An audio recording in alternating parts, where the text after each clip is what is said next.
हे भगवान, फिर उसकी गति क्या होगी? आपने तो स्पष्ट कह दिया कि जिसका मन वश में नहीं, जिसकी इंद्रियां वश में नहीं, उसके लिए योग प्राप्त होना कठिन, अर्थात भगवत प्राप्ति होना कठिन है। जो तत्परता पूर्वक संयमित होकर अपने मन को वश में कर ले, वो सुख पूर्वक भगवत प्राप्ति कर सकता है।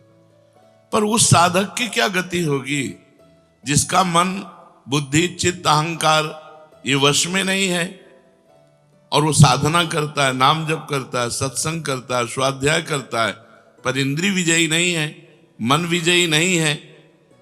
अंतिम समय उसकी भगवत स्थिति नहीं रहेगी, क्योंकि वो मन विजयी नहीं है, विषयाशक्ति है, असावधानी है, अंतकाल में मन परमात्मा में नहीं लगा, विचलित हो गया, साधन से हट गया, परमात्मा की प्राप्ति नहीं हुई। तो हे कृष्ण, कृष्ण सबको आकर्षित करने वाले, हे भगवान, आप ही जान सकते हो, इस प्रश्न का उत्तर आप ही दे सकते हो कि उसकी क्या गति होगी। तात्पर्य है कि वो नरक तो जाएगा नहीं, क्योंकि नाम जप करता है। थोड़ा भी नाम जप करता है तो नरक नहीं जाएगा, थोड़ी भी भक्ति करता है तो नरक नहीं जाएगा। अजामिल के प्रसंग में यमराज जी ने अपने दूतों को आदेश किया था कि यदि कोई भी नारायण कृष्ण हरि बोलता है, गले में कंठी बांधे, वैष्णव है, भगवान का दास है, भूल करके मत जाना, तो नरक तो जाएगा नहीं, क्योंकि साधन करता है, नाम जप करता है, पाठ करता है, पर जितेंद्रीय नहीं है, मनोनिग्रही नहीं, इसलिए भगवत प्राप्ति तो होगी नहीं, ये भगवान कह रहे हैं। पर नरक तो जाएगा नहीं, क्योंकि नाम जप करता है, और स्वर्ग की इच्छा नहीं, इसलिए स्वर्ग नहीं जाएगा, और मोक्ष इसलिए नहीं हुआ कि वो मन इंद्रियों को बस में नहीं किया। तो उसकी गति क्या होगी? काम गतिम कृष्ण गच्छति, वो किस गति को प्राप्त होगा? हे महाबाहु, हे अजान बाहु, संसार के आश्रय से तो वो रहित है, और परमात्मा के मार्ग में भ्रष्ट हो गया है, परमात्मा को प्राप्त नहीं कर पाया और संसार के मार्ग को छोड़ दिया है, दोनों ओर से भ्रष्ट हुआ। उसकी क्या गति होगी? कहीं वो किसी बादलों की तरह छिन्न भिन्न नष्ट तो नहीं हो जाएगा? दोनों ओर से भ्रष्ट हुआ, अर्थात संसार मिला नहीं, परमार्थ में भगवान मिले नहीं, तो उसका समय जो परमार्थ में गया, जो भजन साधन में गया, वो सब बेकार हो गया, क्योंकि आपकी तो प्राप्ति हुई नहीं। हे कृष्ण, मेरे इस संदेह को सर्वथा छेदन करने के लिए आप ही समर्थ हैं, क्योंकि किसकी क्या गति होगी इसका निर्णय तो सिर्फ भगवान कर सकते हैं। इस संशय का छेदन करने के लिए आपके सिवाय इस सृष्टि में दूसरा कोई नहीं हो सकता, इसलिए आप का गति कृष्ण, उसकी क्या गति होगी? भगवान बोल रहे हैं, बहुत सुंदर बोल रहे हैं। पहली बात है कि उसकी दुर्गति नहीं होगी, ये तो बस पक्की मान लो। वो नरक नहीं जाएगा, वो स्वर्ग नहीं जाएगा, मोक्ष नहीं होगा, लेकिन उनकी दुर्गति भी नहीं होगी। ऐसा नहीं है कि वो दुर्गति को प्राप्त हो जाए। जिसको अंतकाल में भगवान का स्मरण नहीं होता, उसका कहीं पतन तो नहीं हो जाता? अर्जुन का पूछना था। इस बात को लेकर के बहुत व्याकुलता थी कि बेचारा साधन कर रहा है, इंद्रियां बस में नहीं, मन में बस में नहीं, तो अंत समय भगवान का स्मरण नहीं होगा तो उसकी दुर्गति हो जाएगी। तो भगवान कह रहे, पार्थ नैवेह नामुत्र विनाशस्तस्य विद्यते। हे पृथानंदन, सच्चे हृदय से जुड़ा था, भगवान जुड़ना देखते, रहत न प्रभु चित चूक किए की, करत सुरत सहबार ही की। भगवान उसकी क्रियाओं को नहीं देखते, उसके चित्त को देखा, हृदय की बात देखी। वो भगवान से जुड़ना चाहता है, वो भगवान को प्यार करना चाहता है, वो भगवान से मिलना चाहता है, पर इंद्रियां वश में ना होने के कारण, मन वश में ना होने के कारण बार बार वो विषयों में फिसल जाता है, बार बार भोगों में पतित हो जाता है। तो भगवान उसका पतित होना नहीं देखते, भगवान उसका चित्त से जुड़ना देखते हैं। रहत न प्रभु चित चूक किए की, करत सुरत सवार हिए की। हृदय की बात देखते, सच्चे हृदय से भगवान में जुड़ना चाहता था, अब उसका पतन नहीं हो सकता, मरने के बाद भी पतन नहीं हो सकता। जितनी उसकी स्थिति भजन में बन गई है, उसके नीचे वो गिर ही नहीं सकता। बहुत बढ़िया बात है। हमारा अगर 100 नाम जप हो गया है तो 101 से चलेगा अगले जन्म में, 99 से नहीं चलेगा। जिसकी जितनी भजन में स्थिति हो गई है, उससे वो नीचे वो नहीं गिर सकता। देखो, पहली बात तो दुर्गति हो नहीं सकती, नरक जाना नहीं है, स्वर्ग जाना नहीं है, दुर्गति होनी नहीं है। आगे भगवान बताएंगे उसकी गति क्या होगी। उसकी साधना जितनी है वो कभी नष्ट नहीं हो सकती। चाहे जितना बड़ा पाप बन जाए, उस पाप का उसे दंड भोगना पड़ेगा, लेकिन उसकी साधना नष्ट नहीं होगी। ये इस मार्ग का बहुत बड़ा सपोर्ट है कि मानो हम दिन भर भजन किया, हमसे शाम के गलती हो गई तो बोले दिन भर का भजन नष्ट हो गया। नहीं, आपका भजन दिन भर का वो है, और जो आपकी गलती हुई वो अलग है। गलती का आपको प्रायश्चित या दंड भोगना पड़ेगा, और भजन आपका सुरक्षित है, वो नीचे नहीं गिरेगा, उसकी साधन सामग्री नष्ट नहीं होगी। ये बहुत हृदय को शीतलता पहुंच। हमने जो नाम जप किया वो हमारा सुरक्षित है, नाम जप वो कभी नष्ट नहीं होगा। उसका पारमार्थिक उद्देश्य भी नहीं बदलेगा। उसने उद्देश्य बनाया भगवत प्राप्ति, वो उद्देश्य भी उसका नहीं बदलेगा। हाँ, कितने जन्म लगेंगे ये उसका प्रयास होगा, प्रयत्न होगा। वो जन्मता मरता रह सकता है, ना भजन उसका नष्ट होगा, कम होगा, ना उद्देश्य उसका बदलेगा। वो लगेगा भजन। भक्ति बीज पलटे नहीं, जो जुग जाए अनंत, ऊंच नीच कुल उपजय होए संत को संत। वो कभी ऐसा नहीं हो सकता कि इतना भजनानंदी अब भ्रष्ट हो गया तो वो पतित हो गया, नीच और दुर्गति, अरे सब बेकार, कुछ नहीं। जो गलती हुई उसका दंड मिलेगा, और जहां से वो भजन कर रहा है वहीं से उसकी भजन की स्थिति आगे बढ़ेगी। जैसे उदाहरण में राजर्षि भरत का उदाहरण दिया था कि हिरन पे वृत्ति गई तो हिरन बने, लेकिन गंडकी नदी में खड़े होके हिरन बन करके भी इतना भजन किया कि अगला जन्म जड़ भरत जी के रूप में ब्रह्मबोध संपन्न महापुरुष के रूप में हुआ। तो भगवान कहते हैं, नहीं कल्याण कृत कश्चित दुर्गतिम तात गच्छति। अर्जुन, हे तात, बहुत प्यार भरा संबंध है, उसकी दुर्गति नहीं हो सकती। जो मेरा थोड़ा भी भजन किया है उसकी दुर्गति नहीं हो सकती। साधक के लिए बहुत ही पॉइंट के आश्वासन की बात कह रहे कि थोड़ा भी भजन किया तो उसकी दुर्गति नहीं हो सकती, और अगले जन्म में परमात्मा प्राप्ति की लालसा इतनी प्रबल होगी कि वो इंद्रियों मन को वश में कर लेगा। इस जन्म में जो चूक हुई वो अगले जन्म में सुधार लेगा।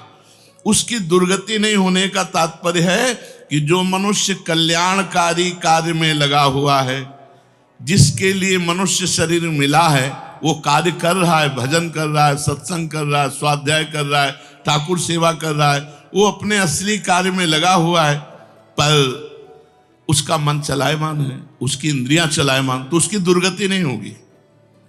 कारण कि उसका ध्येय चिन्मय तत्व भगवान में है, इसलिए उसका पतन नहीं हो सकता।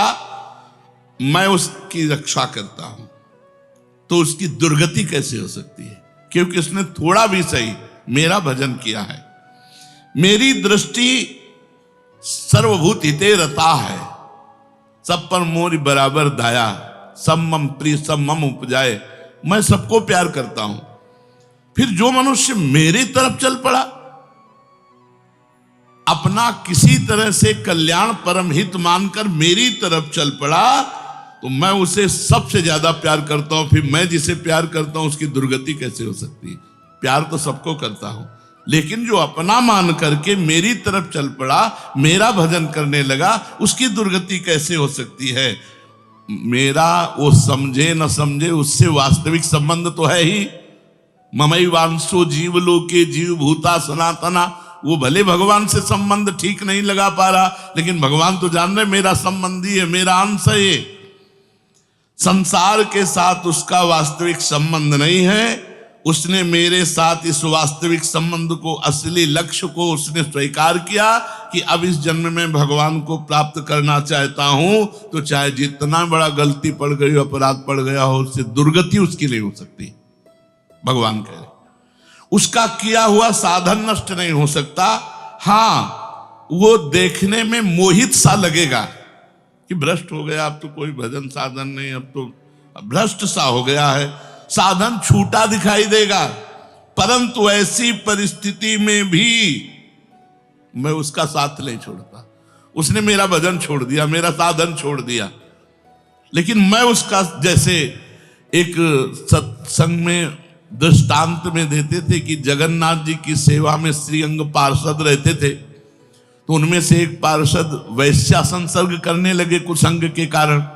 तो जब सब पार्षदों को पता चला तो उन्होंने बुलाया और कहा, देखो तुम परम पावन श्री जगन्नाथ जी के अंग सेवी हो, या जगन्नाथ जी की सेवा छोड़ो वैश्या का संग करो, या वैश्या संग छोड़ो जगन्नाथ जी का अंग संग करो। तो भगवान की माया से मोहित हुए, साधन से गिरे हुए होने के कारण उन्होंने जगन्नाथ जी का अंग संग छोड़ दिया और वैश्या का अंग संग स्वीकार किया। आश्चर्य की बात कि जब उनका शरीर पूरा हुआ, वैश्यागामी जो अंग संग सेवी थे, तो जब शरीर पूरा हुआ तो जगन्नाथ जी ने स्वप्न में अपने पार्षदों को आदेश किया कि उसकी अंत्येष्टि क्रिया हमारे पार्षदों जैसी की जाए। तो उनका प्रभु स्वप्न में ही कहा कि प्रभु उन्होंने तो आपको छोड़कर वैश्या को स्वीकार कर लिया था।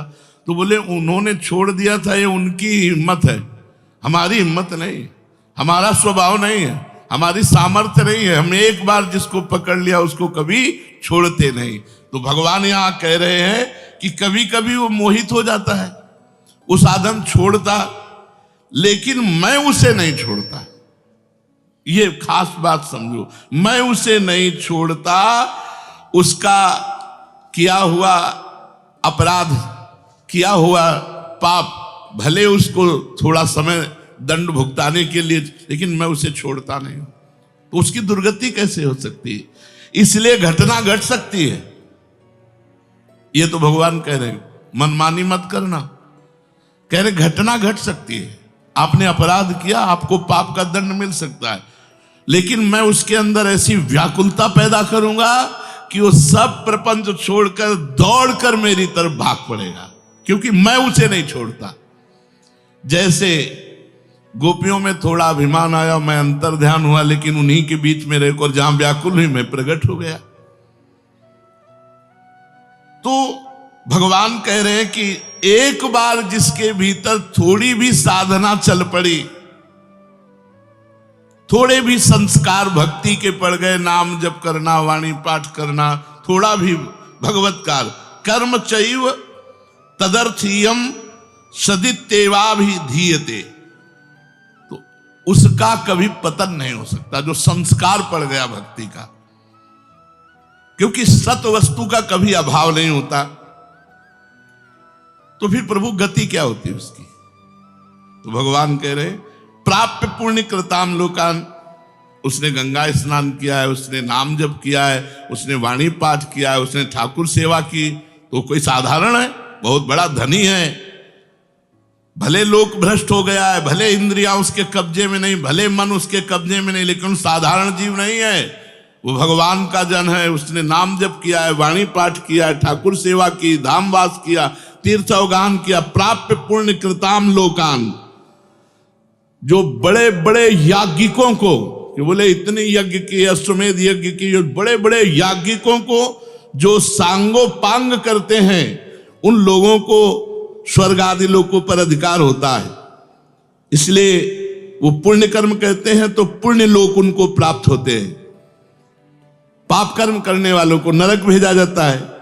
परंतु साधक पुण्य कर्म थोड़े किए, भजन किए, तो जैसे किसी रास्ते में चल के उसकी वीआईपी व्यवस्था की जाए, ऐसी व्यवस्था उसकी होती है स्वर्ग में। जितने दिन उसको अगला जन्म नहीं मिलेगा, उतने दिन भारी व्यवस्था स्वर्ग में उसकी होगी। पुण्यवताम लोके, जो बड़े बड़े पुण्य आत्मा पुरुष प्राप्त करते हैं, इतनी अमुक यज्ञ की, अश्वमेध यज्ञ की सांगो पांग, उनको उसकी वीआईपी व्यवस्था होगी। प्राप्य पुण्य कृताम लोका नुषित्वा शाश्वती समाहा, उसको शुभ कर्म का परिश्रम, बड़े बड़े परिश्रम करके जो स्वर्ग आदि के भोग प्राप्त करते हैं, उसे न प्रार्थना करनी पड़ी है, न शुभ कर्म करना पड़ा है, न यज्ञ आदि कर्मों का सांगोपांग अनुष्ठान करना पड़ा है, उसकी ना स्वर्ग की चाह है, तो उसकी व्यवस्था होगी। शरीर छूटते ही दिव्य लोक में जाकर के दिव्य भोगों की व्यवस्था, क्योंकि मन चंचल था ना, इंद्रियां चंचल थी ना, मृत्यु लोक के भोगों में ले भोग, स्वर्ग के भोग, सुंदर सुंदर जितने भोग हैं उन सब की बाहुल्यता, वहां भोगों की जो वासना बनी थी उसके अनुसार भोग। मान लो स्त्री की तो एक से एक अप्सरा, दुनिया का सब वैभव स्वर्ग में विराजमान है, त्रिभुवन में खूब भोगने के लिए सब एकत्रित कर दिया, क्योंकि भजनानंदी कोई साधारण थोड़ी है, उसकी वीआईपी व्यवस्था हुई। अब अंत समय से साधन में विचलित मना हो जाने के कारण जो बड़े बड़े परिश्रमों से, पुण्यों से प्राप्त होता है, वो ऐसे स्वाभाविक रूप से रास्ते में प्राप्त हो रहा है, ये उसकी गति नहीं है, ये अयाचिक वृत्ति से उसकी वीआईपी व्यवस्था है कि अब ले जा रहे हैं तो रास्ते में ऐसे थोड़ी कि कोड़ा मारते, पानी भी नहीं पिया रहे, धूप में ले जा, नहीं, सीधे उसको आनंद पूर्वक स्वर्ग आदि लोगों की दिव्य भोग वृत्तियां, जिन भोगों के लिए वो विचलित रहा है मनुष्य साधना करते समय, वो सारे भोग उसको वहां प्राप्त होंगे। वहां रहने पर इतना भोग दिलाया जाता है कि उसकी अरुचि हो जाती है स्वर्ग के भोगों से। तो मर्तलोक में आके दोबारा फंसेगा क्या? स्वर्ग के भोगों से अरुचि हो जाती है, जहां आसक्ति रही है वो भोग ही भोग, उसको व्यवस्था कर दी जाती है, घृणा हो जाती है उसको स्वर्ग में ही भोगों से, इतनी वीआईपी व्यवस्था। क्योंकि अंदर से तो भजन था, उद्देश्य भगवान की प्राप्ति का था, तो स्वर्ग आदि के भोग भोगने पर उसे घृणा हो जाती है। वो अपनी वासना जो अंदर थी, जिनके कारण इंद्रियों मन को जीत नहीं पाया, वो देख लेता है, अरे अब ये तो मर्त्य लोक के भोग है, स्वर्ग के भोग, उसको वहां उसके अंदर घृणा हो जाती है।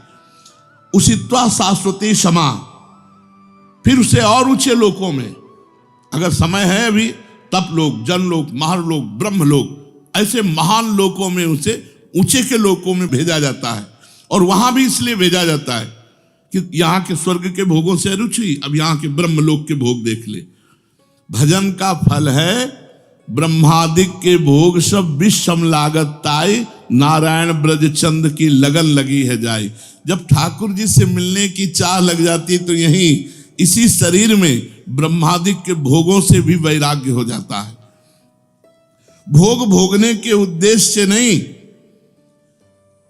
क्योंकि जो भोग भोगने के उद्देश्य से जाते हैं उनके पुण्य क्षीण होने पर फिर वो लौटकर मृत्यु लोक में आते हैं, इसलिए वो सीमित वर्षों तक स्वर्ग लोक आदि में रहते हैं।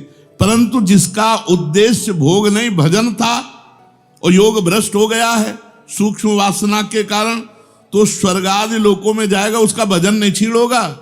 जैसे पुण्य आत्मा स्वर्ग गया, भोग भोगा, तो उसका पुण्य क्षीण होगा, लेकिन इसका नहीं, इसका तो स्टॉक है, ये तो भागवतिक व्यवस्था है उसकी, ये ब्याज की व्यवस्था है। मूल तो ऐसे ही साधन संपत्ति है। देख लो, कोई घाटे का सौदा नहीं, वीआईपी व्यवस्था होगी मरने के भी बाद, अगर चूक हो गई तो, और चूक ना हुई तो सीधे निकुंज चलना है। वैसे यहां चूक हो जाए तो भी निकुंज जाना है, क्योंकि वृंदावन धाम है ना। अगर यहां शरीर छूटेगा तो यहां स्वर्ग थोड़ी ले जाए, देवताओं का प्रवेश है नहीं, यहां तो वृंदा सखी सहचरियों का है। वो बहुत वर्षों तक उसके भोग सुविधा की सीमा नहीं रहती, ऐसी व्यवस्था होती है।